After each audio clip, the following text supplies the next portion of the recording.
Hello everyone, welcome to my channel unfold learning. आज मैं आपके साथ एक और सोल्यूशन वीडियो शेयर करने जा रही हूँ जो है ICSE mathematics for class 6 by A Dasgupta of Bharati Bhavan publication, जिसका टॉपिक एल्जेब्रा हम डिस्कस कर रहे थे।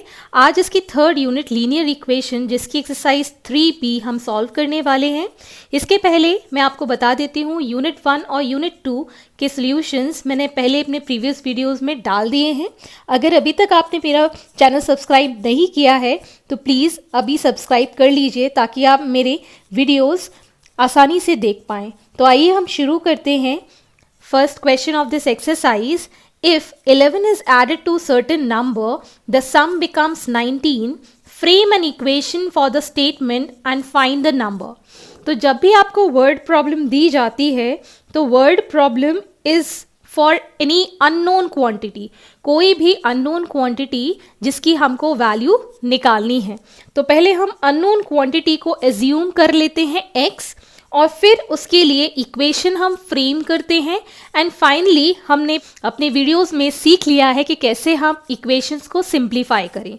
तो उस सिंप्लीफिकेशन मेथड से हम इक्वेशन को सॉल्व करेंगे और इसका सॉल्यूशन फाइंड करेंगे। तो आइए फर्स्ट क्वेश्चन हम सॉल्व करते हैं। Find the number. तो आपको पहले इक्वेशन फ्रेम करनी है और नंबर फाइंड करना है। तो हम नंबर ले लेते हैं x। तो यहाँ मैं स्टेटमेंट लिख देती हूँ, late the number be x, और हमको दिया गया है 11 is added to certain number, the sum becomes 19। तो सबसे पहले हम अगर 11 ऐड करते हैं तो x में हमने 11 ऐड किया तो हमको सम मिल गया 19। Hence this is your equation framing. अब मैं इसमें रूल ऑफ ट्रांसपोजिशन लगाऊंगी। तो यहाँ पर x इज इक्वल टू 19, यहाँ पर ये प्लस है तो LHS साइड से जब हम RHS साइड में लेके जाते हैं तो साइन चेंज हो जाता है, तो ये -11 हो जाएगा। तो x की वैल्यू आ जाएगी 19 minus 11 is 8। Therefore the required number is 8। So ये हमारा नंबर आ गया है। Next question number B of the first part, if a number is increased by 12 it becomes 21, find the number. तो हम एज्यूम यहां पर भी करेंगे, let the number be x।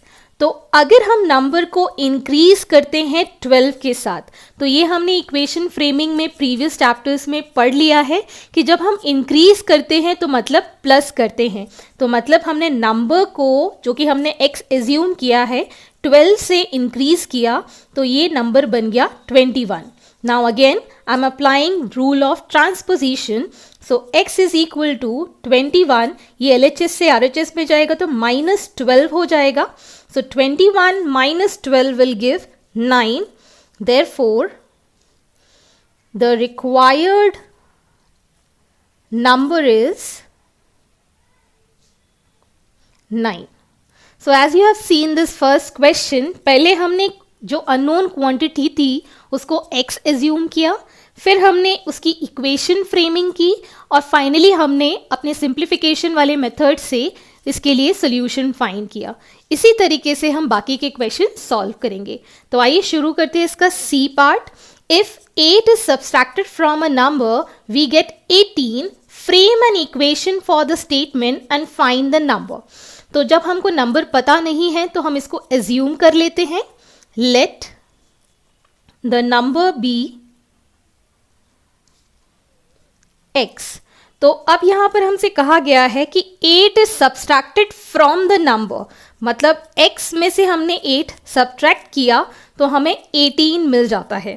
So x is equal to 18, this will be transfer to other side by the rule of transposition. So x की value आ जाएगी 26। Hence this is your solution, that is the number. Therefore the required number is 26. Hence this is the solution. Next question number 2, A part. 1/3 of the number when added to 1 gives 5. Find the number. तो यहाँ पर हमको number given नहीं है तो हम उसको assume कर लेंगे. Let the number be x. अब हम इसके लिए इक्वेशन फ्रेम करेंगे. 1/3 ऑफ द नंबर, 1/3 मतलब 1/3, मतलब x का 1/3 हो जाएगा x upon 3 is added to 1, मतलब हमने अगर इसमें 1 ऐड कर दिया, गिव्स 5, तो हमको 5 मिलता है. तो अब हम इसको सॉल्व कर देंगे by simplification method of algebra. तो सबसे पहले x upon 3 is equal to 5 minus 1 by the rule of transposition. So x upon 3 will be equal to 5 minus 1 will be 4.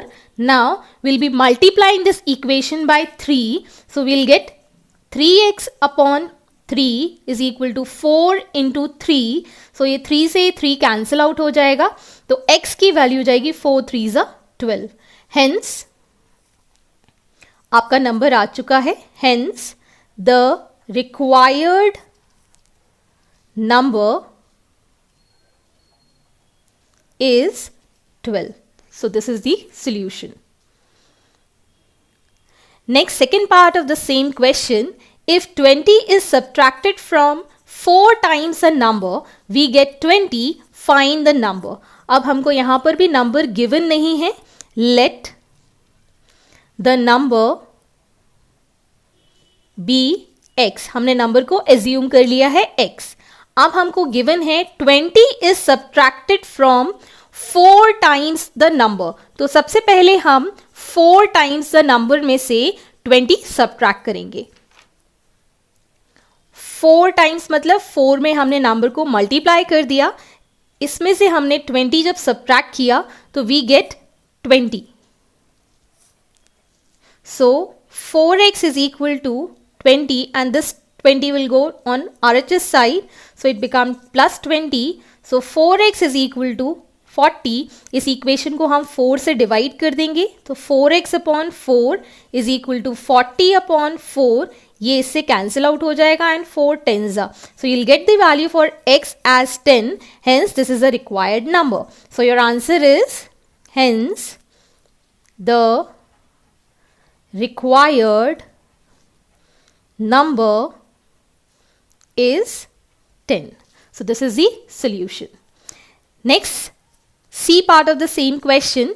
If 121 is added to 11 times the number, it gives 132. Find the number. So यहाँ पर भी हम वही चीज़ apply करेंगे. पहले हमको जो find करना है दैट इज द नंबर, उसको हम एज्यूम कर लेते हैं. Let the number be x. अब हमको गिवन है that 121 is added to 11 times the number. तो हमने 11 टाइम्स किया मतलब 11 इंटू एक्स किया और इसके साथ हमने 121 ऐड कर दिया. So it becomes 132. ये नंबर हो जाता है 132. Now applying the transposition rule, 11x is equal to 132 minus 121. So 11x will be equal to, here you will get 11 and dividing this equation by 11, so we'll have this as x and this is equal to 1. So hence your answer is 1. So यहाँ पर आप लिख सकते हैं therefore the required number is. Next, question number 3, first part. 5 is added to number and the sum is divided by 8 if the quotient is 9 and there is no remainder. Find the number. So यहाँ पर भी हम assume कर लेते हैं number को. Let the number be x. तो अब हमसे कहा गया है 5 is added to number and sum is divided by 8. तो हमने नंबर के साथ 5 को ऐड किया और जो हमको नंबर मिला है इसको हमने 8 से डिवाइड कर दिया. इफ द क्वोशिएंट इज 9, मतलब जब हम इसको डिवाइड करते हैं we get 9 and there is no remainder. Remainder हमको नहीं मिलता है. So this is the equation framing. अब हम इसका सोल्यूशन करेंगे. So will be multiplying this equation by 8. So will have x plus 5 upon 8 whole multiplied by 8, 9 into 8, multiplying both side by 8. So ये 8 से 8 cancel out हो गया. So we'll have the solution here. X plus 5 is equal to 9 8s are 72. Now applying the transposition rule. So x is equal to 72 minus 5. So x is equal to 72 minus 5 is 67. Therefore, the required number is 67. This is your answer. Next question number B of the same question. 13 is subtracted from the number and the difference is divided by 17. If the quotient is 4 and there is no remainder, find the number. तो यहाँ पर भी हम assume कर लेंगे number को as x. So let the number be x. अब हमको given है 13 is subtracted from the number and difference is divided by 17. So हमने 13 को subtract किया from the number, फिर हमने इसको divide किया 17 के साथ, तो हमें मिलता है 4. So this is the statement framing of the question. Equation हमने frame कर ली है. अब हम इस equation को solve करेंगे. We'll multiply this equation by 17 on both the side. X minus 13 upon 17 multiplied by 17 and 4 into 17. So this 17 is cancelled out. So we'll have x minus 13 is equal to 4 17s are 68, and applying transposition, x is equal to 68 plus 13. We'll have this as 81. So therefore the required number is 81. So this is the solution. Next, question number 4, A part. The sum of two consecutive integers is 39. Find the two integers. तो जब भी आपको consecutive बोला जाता है या consecutive given होता है, तो मतलब होता है एक नंबर के बाद वाला नंबर या एक नंबर के पहले वाला नंबर.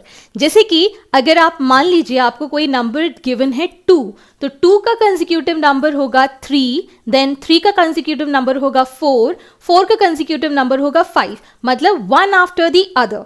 तो हम जैसे कि 2 में 1 ऐड करेंगे तो 3 मिल जाएगा, 3 ऐड करेंगे तो 4 मिल जाएगा. तो इसी तरीके से हम कंसेक्यूटिव नंबर्स में पर्टिकुलर नंबर ऐड करते हैं. तो यहाँ पर आपको जब कोई नंबर गिवन है 2 कंसेक्यूटिव इंटीजर्स, मतलब हमको पता ही नहीं है कौन से इंटीजर्स हैं, तो उसको हम एज्यूम कर लेंगे. Let the smaller integer be x and other integer be x plus 1. Okay, now इन दोनों का हमको सम निकालना है, sum of the two consecutive integers. मतलब x plus 1 is 39. Hence this is your equation framing. अब हम इसको सॉल्व कर देंगे. So x plus x will become 2x plus 1 is equal to 39, and this one will be taken on the RHS side. So 2x is equal to 39 minus 1. So 2x is equal to 38.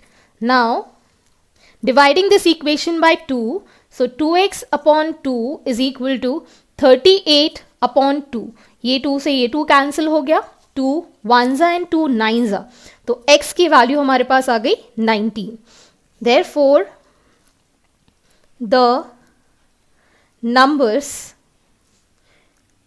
are x, एक number आ गया 19 और दूसरा number है x plus 1, that is 19 plus 1, that will be 20.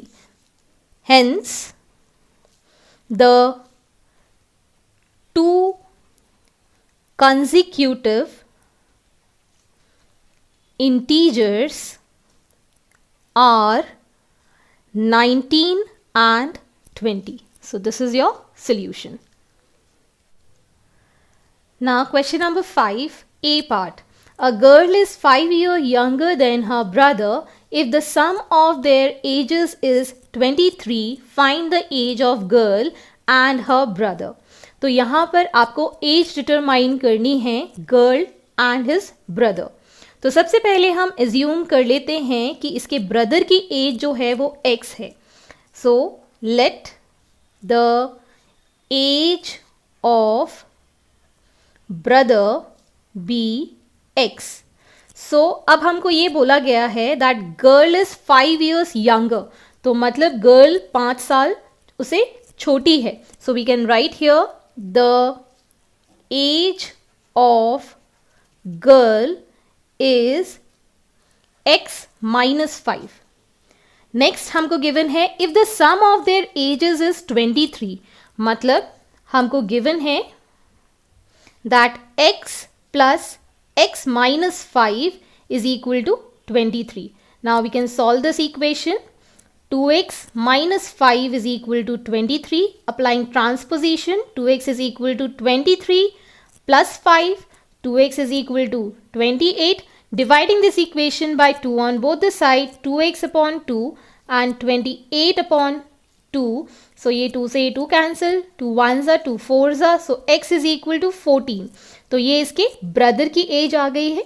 सो यहाँ पर हम लिख सकते हैं therefore age of brother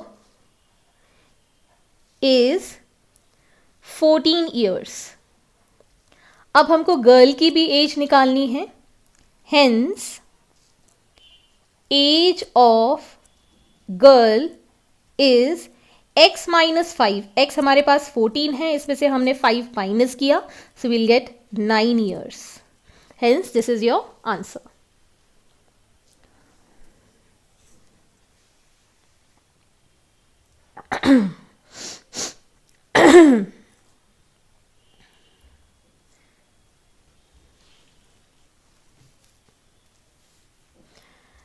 Next part of the same question. A man's age is 23 years more than the age of his son. If the sum of their ages is 56 years, find the age of son. तो यहाँ पर भी हम assume करेंगे let the age of son be x. तो age of men हमको given है is 30 years more than the age of his son. More का मतलब होता है प्लस, तो x plus 30 is the age of men. उन दोनों की एज का सम है 56. तो x plus 30 is equal to 56. We'll have 2x plus 30 is equal to 56. Applying transposition, 2x is equal to 56 minus 30. We'll have 2x is equal to 26. Dividing this equation by 2, so we'll have 2x whole upon 2 and 26 upon 2. So we'll have x is equal to 13. तो ये आपकी as आ गई सन की. Therefore, age of son is 13 years. Hence, this is your answer. I hope आपको मेरे solution समझ आ रहे होंगे. If you have any query or doubt, do let me know in my comment section. At last, don't forget to subscribe my channel and do hit the like button and share my videos with your family and friends. Thank you for watching.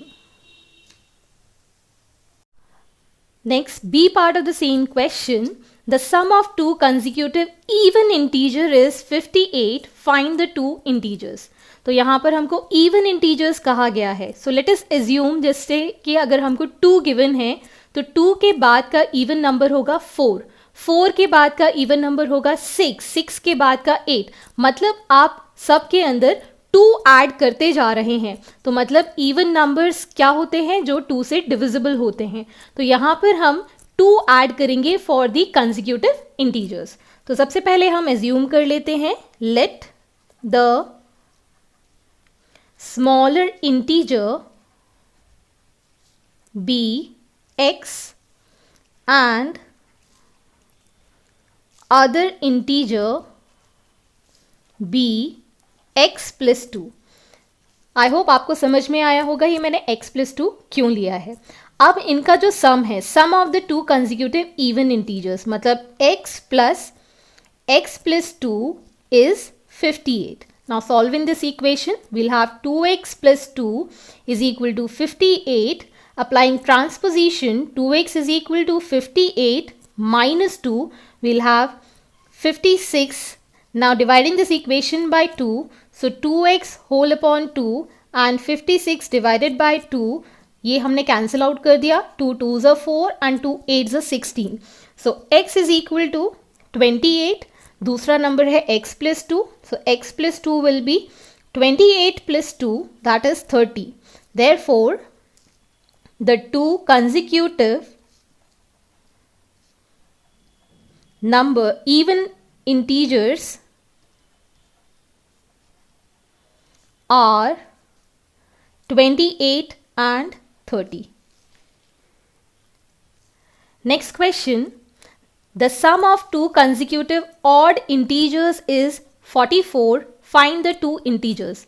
As before, हम लोगों ने जो number लिया था x और x+2, यहाँ पर भी वही चीज़ लेंगे. Let us assume कि हमने कोई भी odd नंबर लिया है, say 5. तो 5 का consecutive odd नंबर होगा 7 और 7 का होगा 9. तो हमने 5 में 2 ऐड किया तो 7 आ गया और 7 में 2 ऐड किया तो 9 आ गया. Hence we can say that 2 is added. ठीक है, तो जब भी आपको कंसेक्यूटिव इवन या ऑड नंबर दिया जाता है तो नेक्स्ट नंबर में हम 2 ऐड करेंगे. So here will be assuming let the smaller integer be x and other integer be x+2. तो इन दोनों का सम हमको गिवन है 44, मतलब x plus x+2 is 44. So 2x plus 2 is 44. Applying transposition, 2x is equal to 44 minus 2. So 2x is equal to 42. Dividing this equation by 2. So 2x whole upon 2 and 42 divided by 2. ये 2 से ये 2 cancel. X is equal to 21. Hence this is your first number. Other number is x+2. So 21 plus 2 will give you 23. Therefore, the two consecutive odd integers are 21 and 23.